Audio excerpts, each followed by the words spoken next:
There is a particular kind of silence at Althorp House. Not the absence of sound, but the weight of 500 years of history pressing down on a place that has guarded one woman's memory more carefully than any institution ever could. In early 2026, that silence broke. Not with a leak, not with an anonymous tabloid source. With 4 words, delivered directly from the one man on earth with the standing to say them and have the entire world listen. Is this a joke? That was Charles Spencer's response to a documentary proposal. And in those 4 words, he did something far bigger than reject a Netflix deal.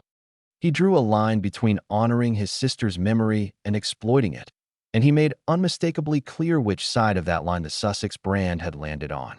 This is the story of how that happened, and why it matters more than almost anyone outside Althorp initially understood.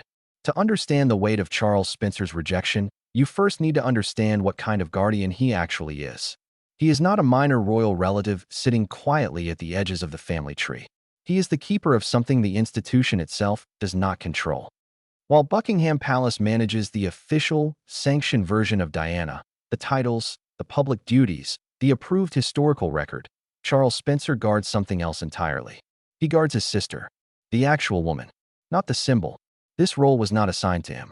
He claimed it, publicly, in 1997, standing at the pulpit of Westminster Abbey in front of 2 billion people watching around the world, and made a promise that the royal family did not ask for and could not undo.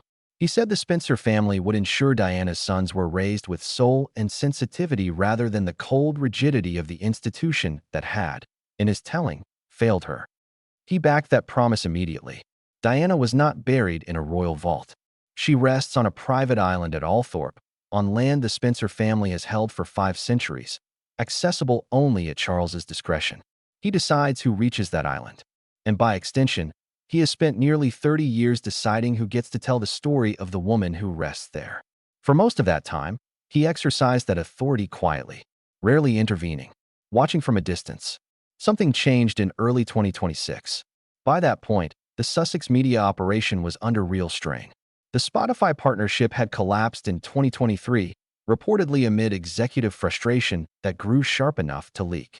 The lifestyle brand, American Riviera Orchard, was struggling to find the high-end traction it had been positioned for. Harry's polo documentary and Meghan's cooking series had both landed with industry reviews ranging from indifferent to outright dismissive. The Sussexes needed something significant.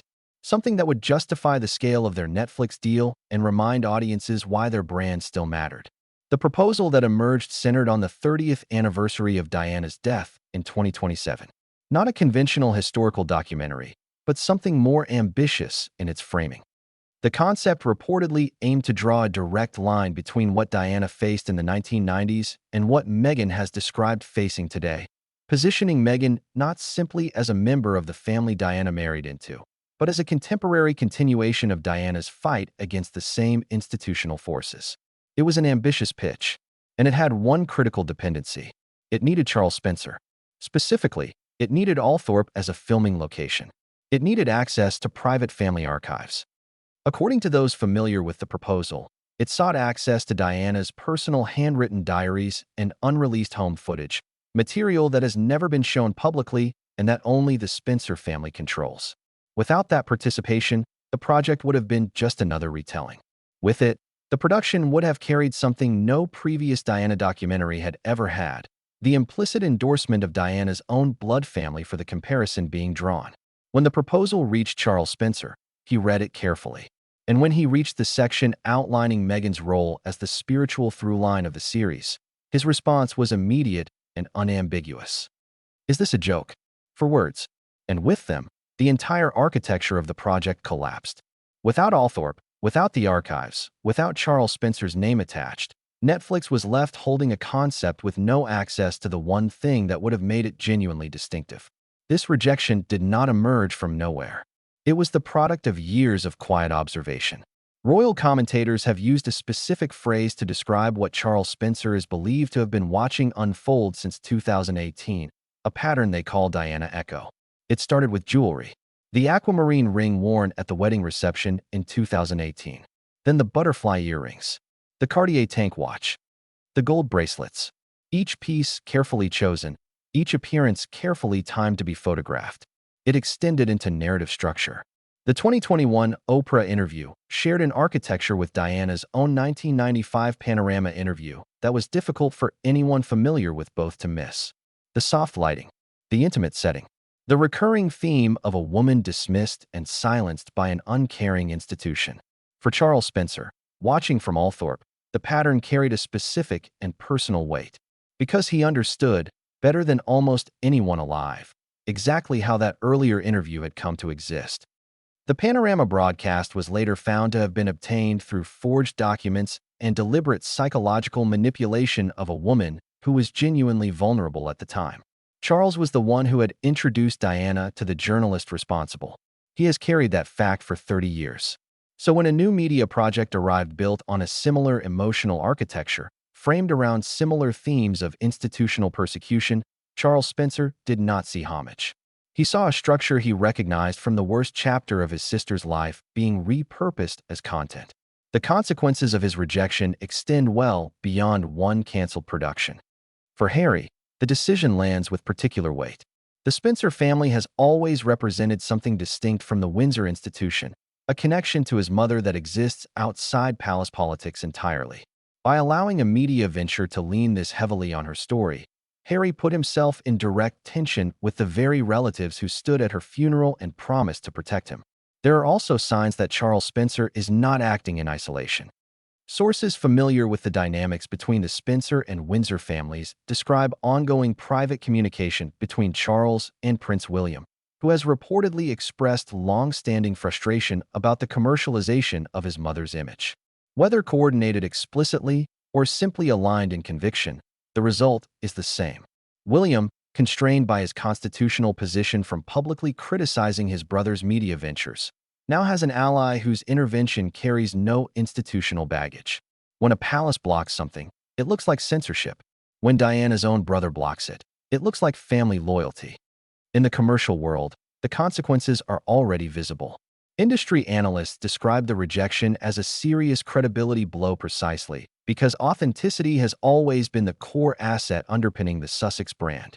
When the figure most positioned to validate a Diana comparison instead publicly questions it, that asset weakens considerably. For Netflix specifically, the loss is significant. The 2027 anniversary project was reportedly viewed internally as a potential flagship moment for the platform's relationship with the Sussexes. Without Althorp's cooperation, the project loses both its access to unreleased material and the implicit legitimacy that access would have conferred. What remains is a more conventional documentary proposition, one considerably less distinctive in a market already saturated with Diana retrospectives. That commercial reality connects to something larger happening with the Netflix relationship as a whole. The 5-year deal, reportedly worth around $100 million, was already facing renewal uncertainty heading into 2025 amid lukewarm reception to recent Sussex content. A failure to deliver on this particular project removes one more argument for continued investment. Perhaps the most consequential part of the Althorp rejection is what it protects rather than what it blocks. The private archive, Diana's actual handwritten diaries, unreleased home footage, material no documentary has ever had access to, remains exactly that. Private, unreleased, protected. For any major documentary production, unseen material is the differentiator that justifies the project's existence. Without it, a Diana documentary is simply another assembly of previously published photographs and previously aired clips. By declining to open the archive, Charles Spencer did not just reject a single pitch. He preserved the one thing that gives the Spencer family continued authority over how his sister's full story eventually gets told, and ensured that authority is not transferred to a commercial production by default. There is a broader question sitting underneath all of this, one that extends past any single rejected project. The Sussexes have tried several pivots since their early, explosive media moments. A podcast that drew criticism for feeling overly rehearsed. A lifestyle series that struggled to connect with audiences. A polo documentary that generated minimal cultural conversation. None of these projects have approached the impact of the content built directly around their departure from royal life and their connection to that institution. The Diana connection has functioned as the thread that kept their post-royal identity feeling distinctly royal, distinctly significant, rather than simply another set of famous people with a production deal. With that thread now visibly contested by the one family member with unquestionable authority over it, the underlying question becomes harder to avoid. What does the Sussex brand consist of once that specific connection is no longer available to lean on? That is not a question with an easy answer. And it is not one that Charles Spencer is obligated to help answer either.